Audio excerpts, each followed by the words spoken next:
Mes chers frères et sœurs en Christ, nous revenons après cette petite pause pour aller du côté de Côte d'Ivoire avec cet abominable faux pasteur Idriss Ouattara Mohamed.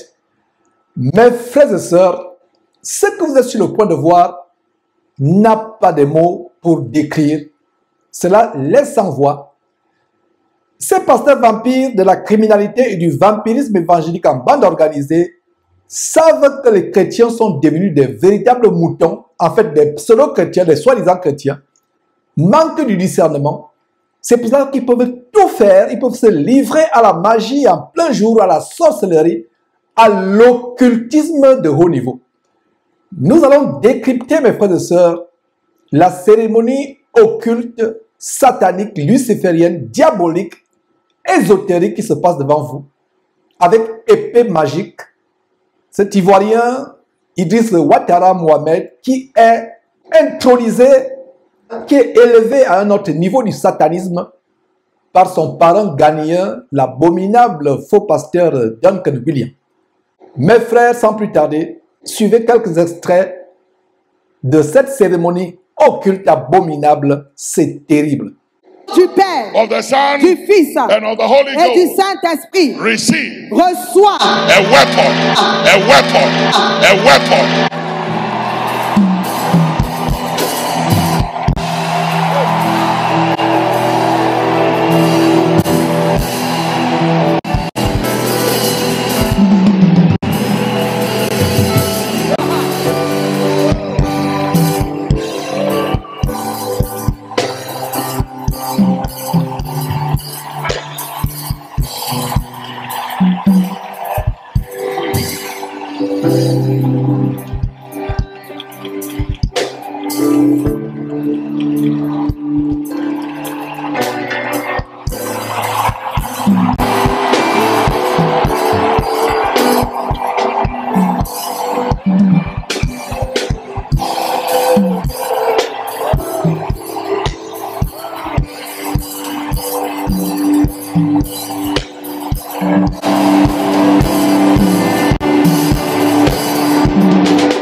Amen. Amen. Please be seated. Veuillez vous asseoir. Incroyable, mes frères et sœurs, incroyable. Donc, ce qui se passe, c'est une cérémonie d'intronisation franc-maçonnique. C'est tellement important, sérieux, qu'il ne peut pas être seul. Il faut sa femme. Et regardez cet homosexuel sodomite qui l'attrape. Et voilà comment le pouvoir entre en lui. La transmission du pouvoir satanique. C'est terrible. C'est une consécration à caractère ésotérique qui élève ce pasteur vampire à un autre grade, un grade élevé dans le satanisme. C'est un transfert de pouvoir satanique. Il est accompagné de sa femme. Il agite l'épée dans les quatre coins cardinaux, l'est, l'ouest, le nord et le sud, les quatre démons des quatre coins cardinaux. Avant de développer davantage les secrets cachés dans cette cérémonie luciférienne, suivez cette courte vidéo qui vous montre, mes frères et sœurs, comment l'épée est au centre des initiations franc-maçonniques. Vraiment, c'est qu'elle est très belle et tu as seulement un écrivain, mais un ami et un bon écrivain qui est bon. On entre dans une confrérie, dans une chevalerie, hein. On devient mousquetaire. Alors c'est ça l'épée, c'est un symbole. Hein. Mais c'est pas une épée en fait, c'est pas une épée guerrière, c'est une épée fondatrice. Hein. Là, j'espère que nous aurons un peu de temps parce que je vais brosser la liste.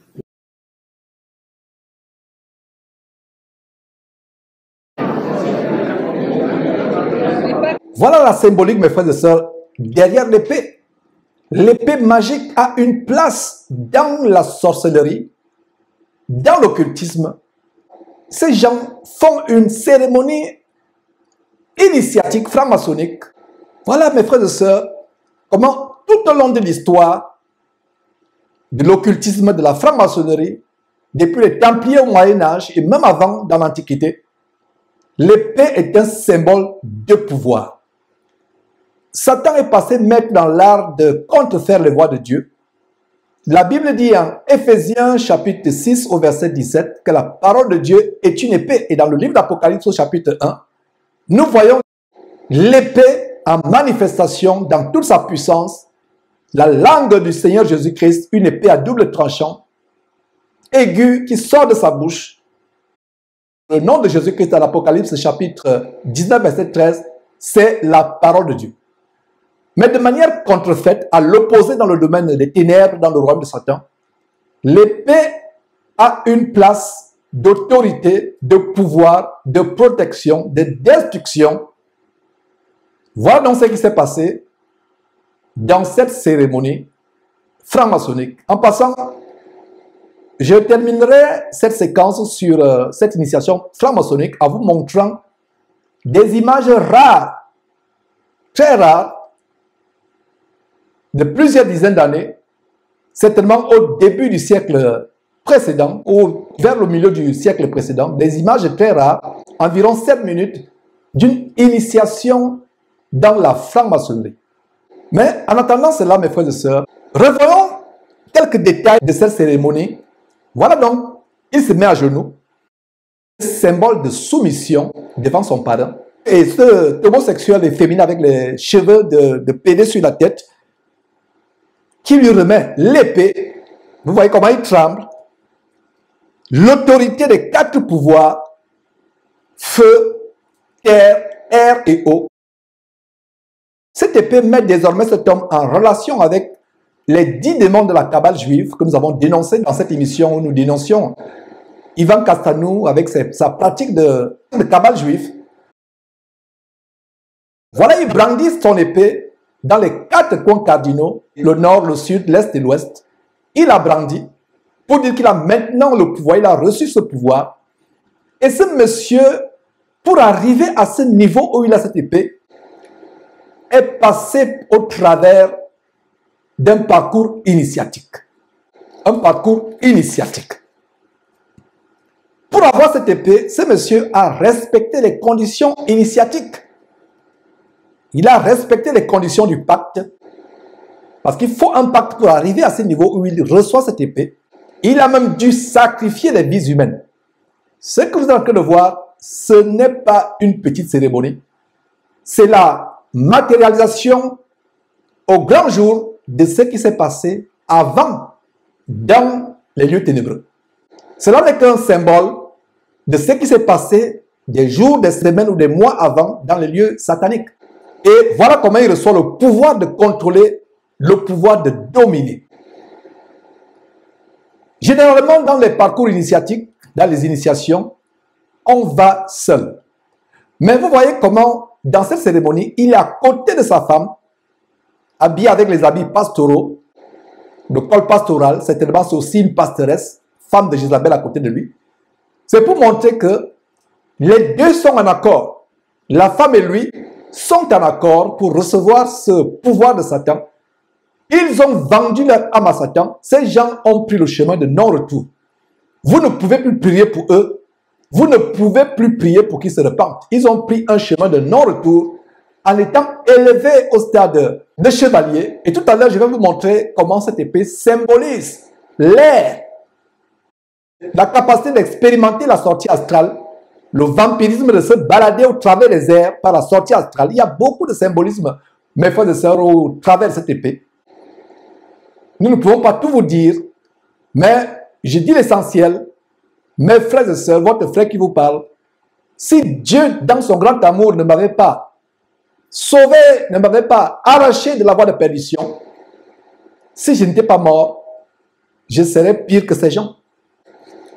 Et ce monsieur, non seulement il a l'épée, la tenue qu'il a, les bagues magnétisées et les anneaux magnétisés, le bracelet, la chaînette qu'il a, remarquez la chaînette, ces pasteurs qui ont des chaînettes. Voilà les pasteurs sorciers, vampireux, tous les objets qu'il a. La kippa, il n'a pas la kippa là, la kippa, le talit kappa, les habits ésotériques,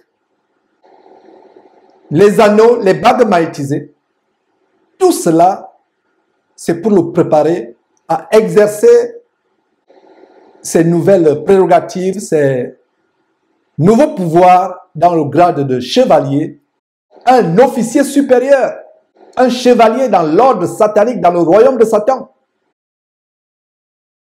Ce n'est plus, comme les Camerounais disent, un nyama-nyama ou un tchotchoro. C'est quelqu'un d'élevé dans le domaine satanique. Voilà sa chaînette, son col pastoral, ses bracelets magnétisés, ses anneaux et bagues magnétisés. Il a signé le pacte avec Satan. Il présente l'épée aux 4 coins cardinaux. Il s'accorde avec les démons qui régissent ces 4 coins cardinaux, les 4 coins de la terre. En même temps, les démons qui sont derrière les 4 éléments dans le royaume de Satan. Et en même temps, les 10 démons qui sont dans chacune des 10 boules ou séphiroth ou séphira de l'arbre de vie de la Kabbale juive, ou plutôt l'arbre de mort que nous avons dénoncé. Dans la magie noire, cette épée est un symbole de pouvoir et de domination. Elle représente la capacité de contrôler et de manipuler les forces occultes, de les invoquer, de les attirer pour des objectifs tels que avoir le pouvoir, amener les gens à être hypnotisés par vous, à être soumis à vous. C'est pour ça qu'ils peuvent coucher avec les femmes dans cette assemblée. Les gens sont envoûtés. Voilà ce qui se passe derrière. Et par ailleurs, cette épée représente la magie de la destruction. Elle est associée à des rituels ou des sorts visant à causer des dommages, à détruire les ennemis, à tuer, à infliger des malédictions. C'est pour ça que ces faux pasteurs vont vous dire, ils vont vous maudire si vous touchez à un oint de Dieu. Voilà d'où vient ce pouvoir avec l'épée. Et vous voyez, derrière, l'arche qui apparaît en or, mes frères et sœurs, le Seigneur Jésus est entré lui-même en tant que souverain sacrificateur dans les cieux. On n'a plus besoin de l'arche. Voilà ce qui se passe dans ces camps de mort. Regardez la tenue avec les brillantines de ce monsieur qui a un de ses doigts qui est coupé. Un monsieur abominable, ce Duncan Williams. Regardez la chaînette, regardez comment ils sont scintillants. Des véritables agents de Satan. Donc, voilà l'épée qui symbolise la magie de la destruction, qui est associée à des rituels, des pratiques de lancer, de jeter des sorts, des malédictions, de détruire les ennemis, de causer la mort, les accidents, les fausses couches, de détruire les mariages. Et par ailleurs, cette épée symbolise aussi la protection contre les forces obscures dans un contexte défensif. Cette épée est utilisée dans les rituels de protection contre les forces obscures et les entités maléfiques. Donc, ce n'est pas la protection de Dieu qu'ils ont, c'est la protection de Satan. C'est pour eux un moyen de repousser les énergies négatives et les attaques magiques.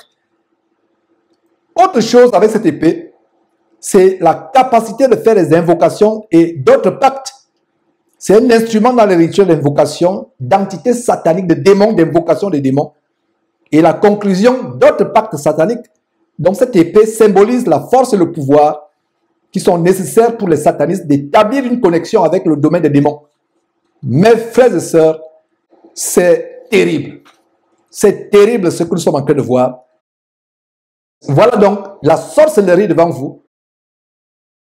Cette épée est aussi utilisée pour tracer des cercles magiques. Tracer des cercles magiques. Ils prennent le bout de cette épée, ils tracent, ils font des signes imaginaires. Voilà la même épée que les satanistes tels que Morgan Priest utilise avec son compère qu'on a dénoncé, le compère de Morgan Priest, Showa Kwetu, qui croit à un Jésus qui a même temps son propre père et son propre fils, un Jésus bouddhiste, démon, Jésus démon de la 4e dimension de Yong Sho. Donc ils utilisent cette épée pour faire des tracés sur le sol, des pentagrammes sur le sol, pour invoquer les démons et diriger ces énergies, envoyer les mauvais sorts à gauche, à droite, outre la protection, comme je l'ai dit. Cette épée est aussi la représentation de l'énergie de l'air, de l'élément air. Ils peuvent voler, sortir en vampire, comme on dit au Gabon, c'est-à-dire expérimenter la sortie astrale, la décorporation, être en contact avec les entités célestes sataniques, dans les lieux célestes sataniques, parce qu'il y a plusieurs niveaux de ciel. Quand on dit ciel, ce n'est pas forcément le trône de Dieu. Le trône de Dieu, c'est au-dessus des cieux les plus élevés. Mais il y a le niveau de ciel. Et cette épée lui donne la capacité d'être en contact avec l'élément air. Et quand on dit élément air, élément feu, élément terre, élément eau, en fait, c'est les démons qui sont derrière ces éléments. Il y a beaucoup de symbolisme, mes frères et sœurs. Nous sommes derrière cette trompette pour vous ouvrir les yeux, pour vous dévoiler les mystères de Satan que ces pasteurs font. Fuyez-les comme la mort. Fuyez-les, fuyez, fuyez comme la mort. Fuyez comme la mort. Fuyez-les comme la mort. Plus que la mort. Il y a aussi un symbole d'Atamé. Le symbole d'Atamé, dans les traditions sataniques ésotériques telles que la Wicca, l'Atamé, c'est un couteau rituel dans les rituels magiques avancés. Et l'Atamé représente aussi l'air. Ce monsieur est passé à une étape supérieure.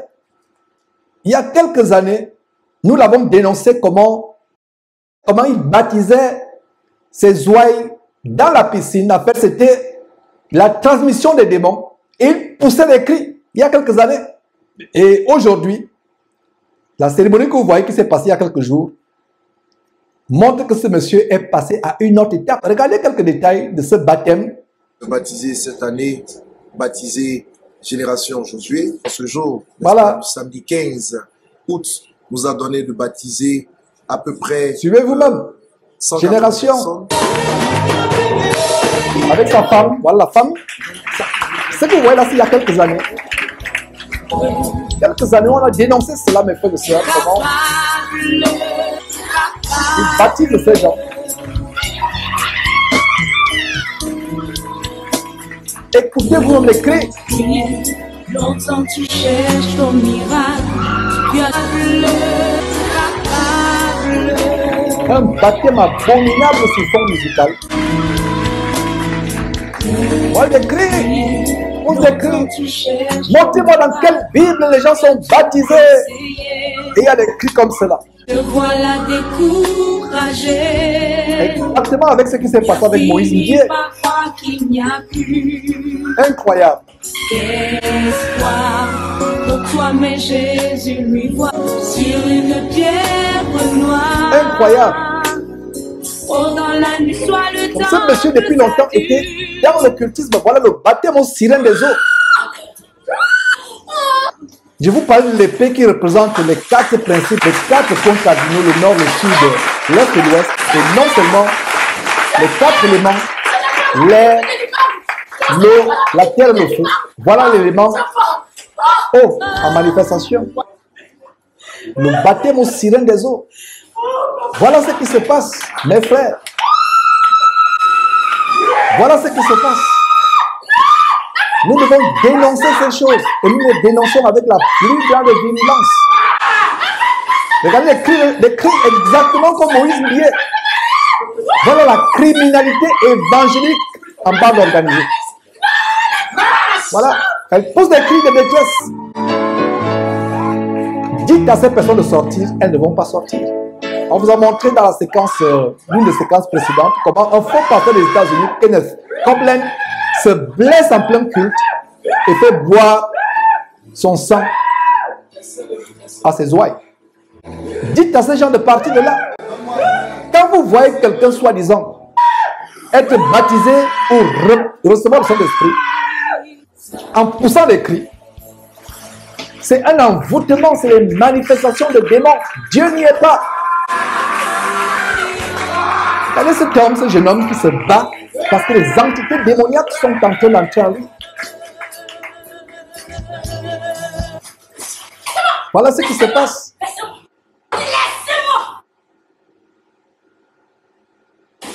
Voilà ce qui se passe, mes frères et sœurs. Sortez de ces bâtiments. Fuyez pour votre vie. L'enfer est ouvert. Ils vous possèdent pour que vous alliez en enfer avec eux. Et ils ont déjà signé le pacte avec Satan. Il n'y a plus rien, il n'y a rien à faire pour eux. C'est vrai qu'il descendra tout à l'heure dans une autre dimension. C'est vrai qu'il descendra. Incroyable. L'Esprit de Dieu est descendu. Voilà, ça c'était quelques années. Dans une autre dimension. Mais aujourd'hui, il est passé à une étape supérieure. Et voilà, après ce baptême, il continue à haranguer la foule.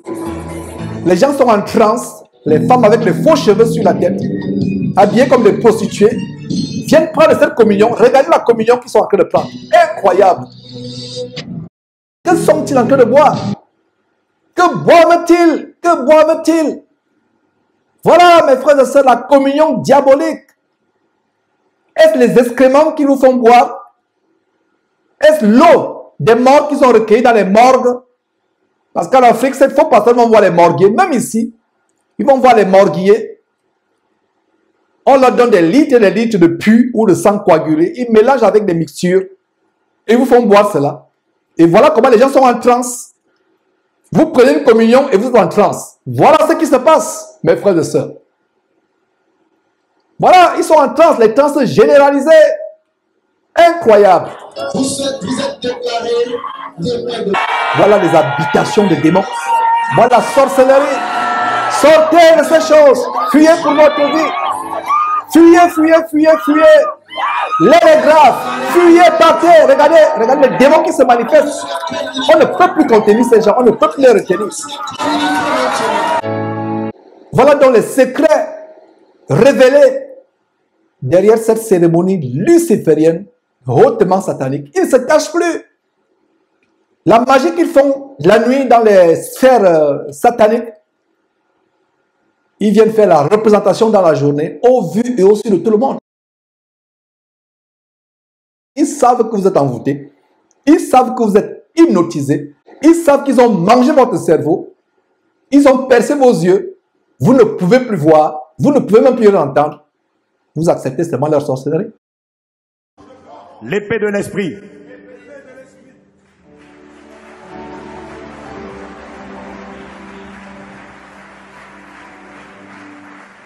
Répétez avec moi. Je m'engage.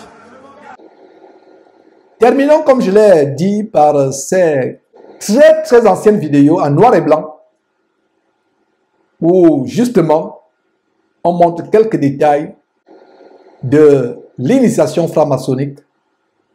Quand nous revenons après cette vidéo, c'est pour dénoncer Kanguka, pour montrer la face cachée de sa croisade de Douala il y a quelques jours, qui n'était rien d'autre qu'une célébration de la Rose-Croix camerounaise. En fait, c'était une croisade sous le haut patronage de la franc-maçonnerie rosicrucienne camerounaise.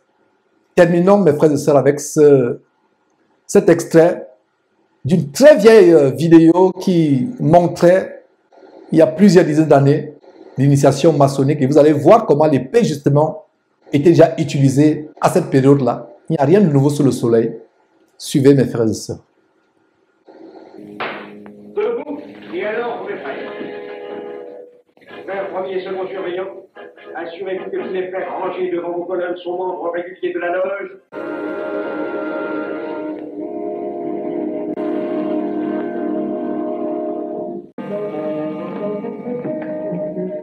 Vénérable maître, les frères qui décorent l'une et l'autre colonne sont membres réguliers de la loge ou visiteurs connus.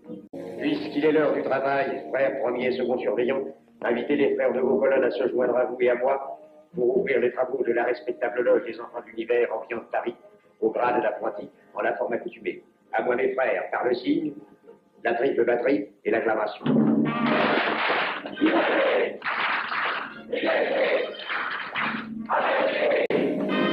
Prenez place, mes frères, les travaux sont ouverts.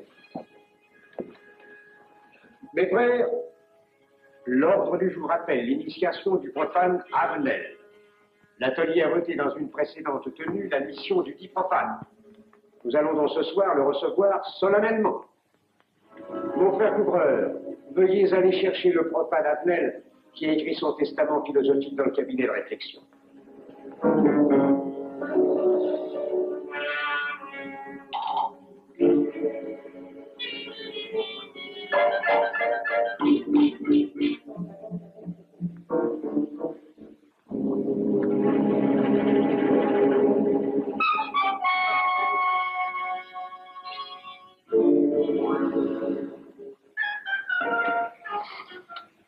rigolos, leur truc. Monsieur, veuillez me suivre. Armez-vous de vos glaives. Faites entrer le profane.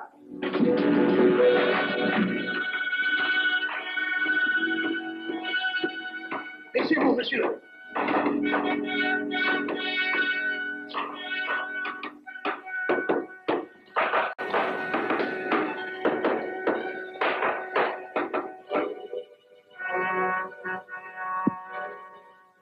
Monsieur, cette épée que vous sentez sur votre poitrine est toujours levée pour punir le parjure. Elle est le symbole du remords qui déchirerait votre cœur si vous deveniez traître à la société dans laquelle vous voulez entrer. Est-ce de votre propre volonté, en pleine liberté, que vous vous présentez parmi nous? Oui. C'est une institution qui ne procède que d'elle-même. Elle prend sa force dans la raison. Persistez-vous toujours dans vos intentions? Êtes-vous bien déterminé à vous soumettre aux épreuves, quelles qu'elles puissent être? J'y consens. En ce cas, confiez-vous à la main qui va diriger vos pas. Le premier est un devoir absolu de secret sur tout ce que vous pourrez entendre et découvrir parmi nous, ainsi que sur tout ce que vous verrez et saurez par la suite. Je dois exiger de vous un serment prêté sur la coupe des passants. Consentez-vous à le prêter? Oui. Frère expert, faites approcher le profane. Et vous, maître des cérémonies, apportez la coupe des serments. Présentez la coupe au profane.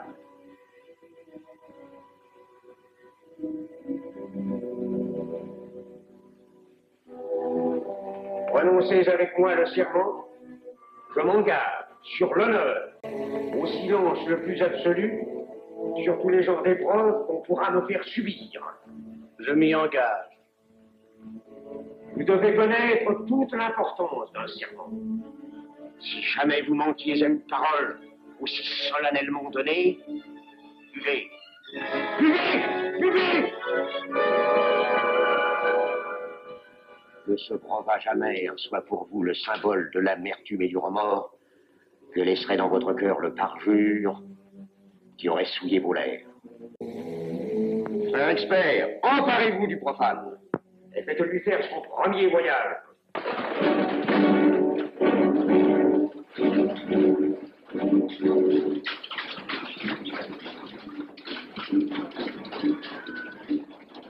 Là, c'est un profane qui demande à être reçu maçon.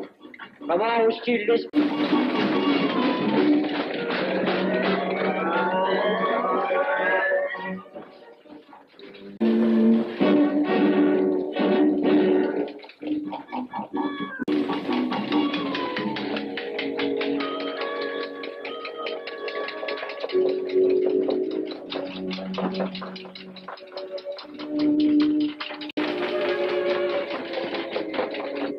Monsieur, nous avons procédé à l'épreuve de l'eau qui représente l'épuration de votre esprit naissant à la vie maçonnique. Frère expert, faites faire le troisième voyage.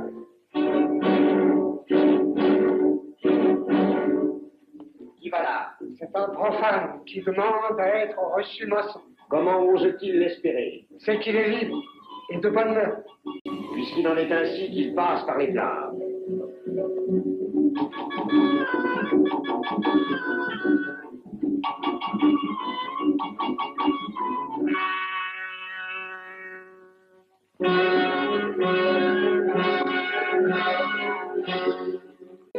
Mes frères, nous allons donner la lumière aux profanes. Frère Couvreur, préparez-vous à accomplir votre office. Que la lumière lui soit donnée à mon troisième coup de maillet.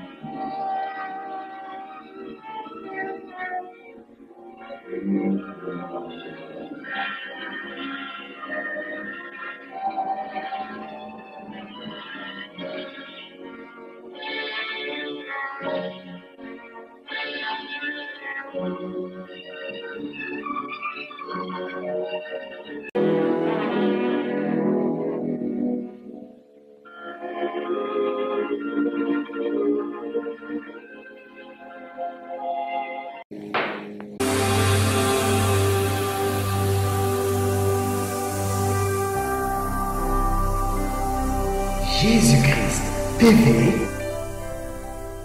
vous connaîtrez la vérité et la vérité vous affranchira.